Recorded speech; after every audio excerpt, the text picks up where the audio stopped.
Hello बच्चों, कल हमने इटली का यूनिफिकेशन देखा था। आज हम देखेंगे the strange case of Britain. बहुत इंटरेस्टिंग है the strange case of Britain. चलो थोड़ा सा पढ़ते हैं, फिर मैं आपको थोड़ा सा और एक्स्ट्रा समझाऊंगी। The model of the nation और the nation state some scholars have argued is Great Britain. देखो, एक ग्रेट बच्चे ना कंफ्यूज होते हैं कि यूनाइटेड किंगडम क्या होता है, ग्रेट ब्रिटेन क्या है। अभी एक्सप्लेन करती हूँ। In Britain the formation of nation state was not the result of sudden upheaval of revolution.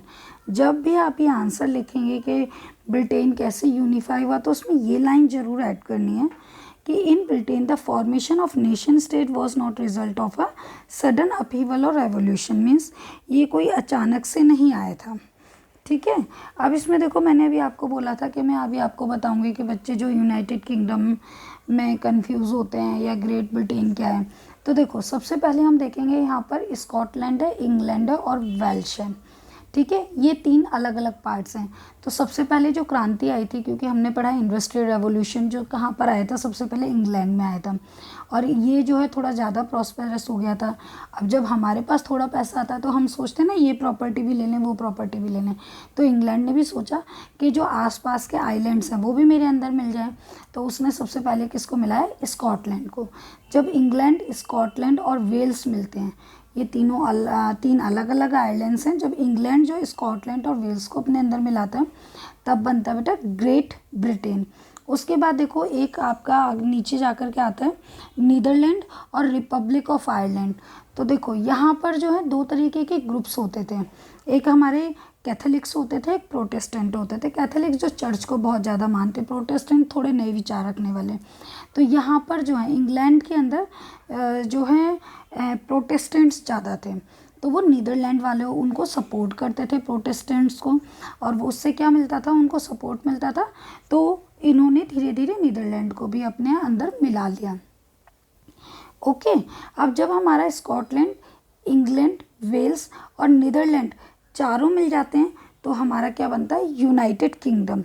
और अगर ये पूरा देखा जाए, means Scotland, England, Wales, Netherland, Republic of Ireland, इसको अगर मिला ले तो ये हमारा ब्रिटिश आइल्स मिल जाता है। ओके, ये पॉइंट जरूर याद रखिएगा। इसके बाद देखिए, it was the result of long drawn out process. There was no British nation prior in the 18th century. British nation he exist नहीं करता था पहले तो। The primary identities of people who inhabited in British Isles. मैंने अभी आपको बताया ना British Isles क्या थे। मैंने अभी आपको बताया था, देखिए यहाँ पर लिखा है मैंने, ये ब्रिटिश आइसल्स। ये क्या थे ब्रिटिश आइसल्स? जब हमारा स्कॉटलैंड, इंग्लैंड, वेल्स, नीदरलैंड और रिपब्लिक ऑफ आयरलैंड मिल जाएगा तो क्या बनेगा, ब्रिटिश आइसल्स। वर एथनिक वंस, मतलब बहुत पुरानी विचारधारा के थे। इनके अंदर ही थोड़े से प्रोटेस्टेंट निकल के आए हैं जो कि थोड़े पैसे वाले हो गए थे। Such as English, Welsh, Scot और आयरिश। देखिए मेरा, स्कॉट, वेल्स, आयरिश। ठीक है। All of these ethnic groups had their own culture and political traditions. इनके अपने कल्चर और पॉलिटिकल ट्रेडिशंस होते थे। But as the English nation steadily grew in wealth, मैंने अभी आपको बताया था इंग्लैंड जो थे, इंग्लैंड में वो आ गया था आपका इंडस्ट्रियल रेवोल्यूशन आ गया था। इस वजह से वो क्या हो गए थे, अमीर हो गए थे, इम्पोर्टेंस हो गए थे and power. It was able to extend its influence over the nation of the islands. जो आइलैंड्स थे उनके ऊपर उन्होंने प्रभाव डालना शुरू कर दिया। The English parliament which had seized power from the monarchy in 1688। England के लोगों ने मोनार्की से पावर ले ली थी। या फिर हम ये कह सकते हैं कि एक वक्त ऐसा है जब मोनार्की ने कह दिया, राजा ने कह दिया कि भाई चलो पावर तुम ले लो, क्योंकि उसको समझ में आ चुका था कि अब मोनार्की शासन नहीं चल सकता। At the end of 1688 a protracted conflict was the instrument through which a nation state with England city centre, जहाँ पर इंग्लैंड क्या बना, नेशन स्टेट बना, came to be forced. The Act of Union 707, बेटा ये भी बहुत इंपॉर्टेंट है कि 1707 में इंग्लैंड और स्कॉटलैंड के बीच में एक एक्ट बना था, resulted in the formation of United kingdom of great Britain. यहाँ पर आपका ग्रेट ब्रिटेन बन गया। मैंने बताया था ना, स्कॉटलैंड और आपका इंग्लैंड और वेल्स तीनों को मिला करके क्या बना आपका ग्रेट ब्रिटेन बना था। और स्कॉटलैंड को इन्होंने अपने अंदर कैसे मिलाया था, जब 1707 में इन्होंने संधि करी थी। That England was able to impose influence on Scotland. The British Parliament has henceforth dominated by English member. अब ब्रिटिश पार्लियामेंट में कौन लोग ज़्यादा पावरफुल हो गए, English members. The growth of British identity mean that Scotland distinctive culture and political institutions were systematically suppressed. अब क्या होगा, स्कॉटलैंड का जो कल्चर होगा ये लोग उसको क्या कर रहे हैं, सप्रेस कर रहे, दबा रहे हैं। The Catholics clans that inhabited in Scottish Highlands suffer terrible repression whenever they attempt to assert their independence. जब भी जो कैथोलिक, मैंने आपको बताया था प्रोटेस्टेंट और कैथोलिक्स, तो कैथोलिक्स जब भी अपना कुछ करने की कोशिश करते थे ये लोग उनको सप्रेस करते थे।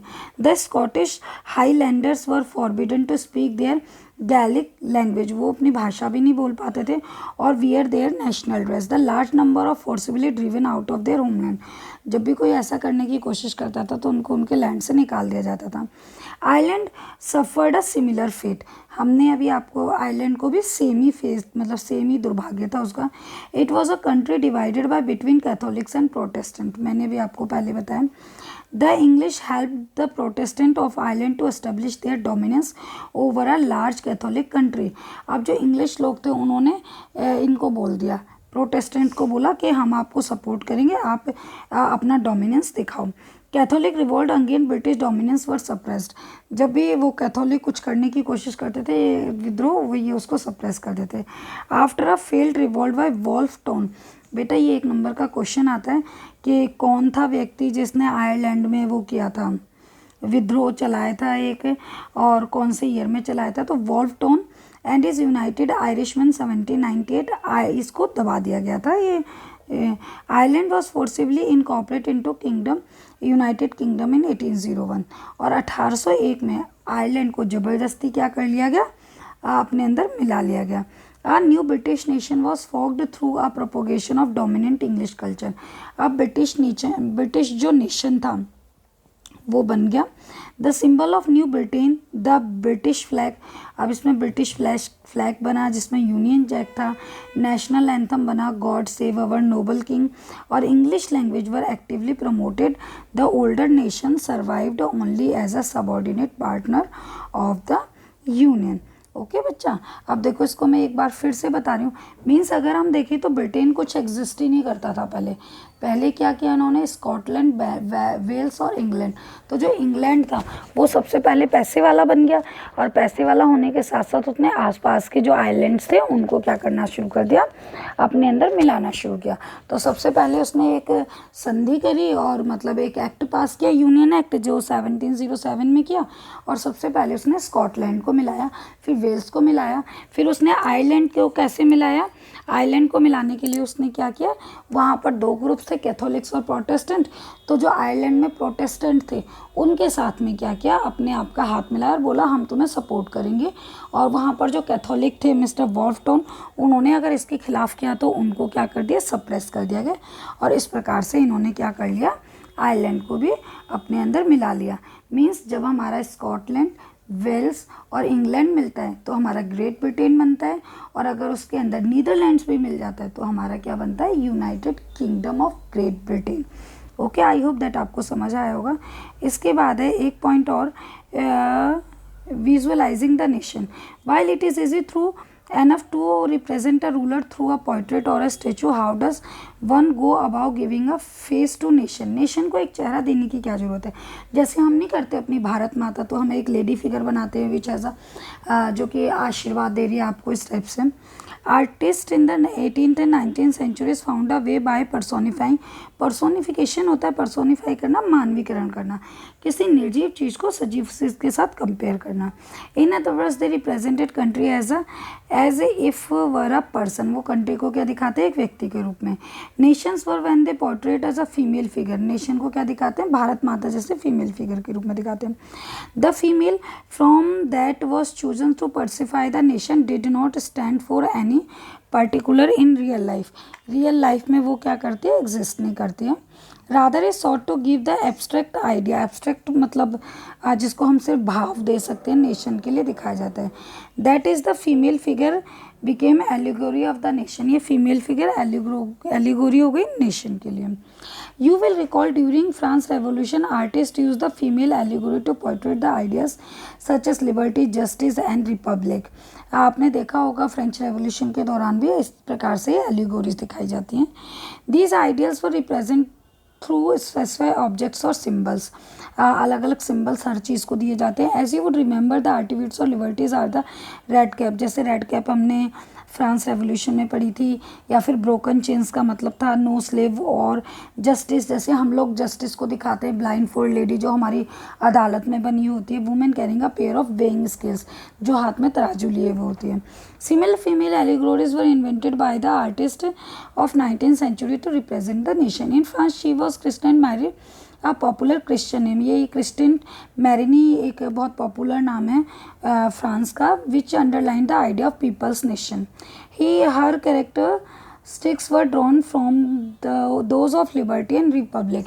इनके जो कैरेक्टरिस्टिक थे वो क्या थे, लिबर्टी और republic. Red cap, tricolour, the cockade, statue of Marianne were ये erected in republic squares to remind the public of the national symbol unity, to persuade them to identify it. Margini means images were marked on coins and stamps. जो मारिनी थे इनके coins और इनकी photo stamps पर भी होती थी। Similarly, Germania become the allegory of the German nation. ये एक एब्स्ट्रैक्ट आइडिया बन चुका था जर्मन नेशन के लिए। In visual representation Germania wears a crown और ओक लीव्स, देखो बच्चा ये फिगर बनाई हुई है यहाँ पर साइड में, इन्होंने ओक लीव्स का क्राउन पहना हुआ है। As the German oak stands for heroism, क्योंकि जर्मनी में ओक्स को क्या दिया जाता है, हीरोइज्म के लिए दिया जाता है। यहाँ पर देखो आपकी छोटी ये बनाई हुई है यहाँ पर, जैसे ब्रोकन चेन्स है, बीइंग फ्रीड, ये 9th क्लास में है। आपका भी रीगल सिंबल जर्मन स्ट्रेंथ, ये आपको एक crown of oak leaves heroism के लिए दिखाया जाता है इस प्रकार से। इसके बाद है आपका नेशनलिज्म एंड इम्पेरियलिज्म, इसको हम कल करेंगे। आई होप दैट आपको समझ में आएगा। और बेटा जो ब्रिटेन का केस है बहुत इम्पॉर्टेंट है और उसको प्लीज़ आप अच्छे से कीजिएगा। अगर आपको वीडियो पसंद आए हो तो लाइक, शेयर एंड सब्सक्राइब कीजिए। Thank you.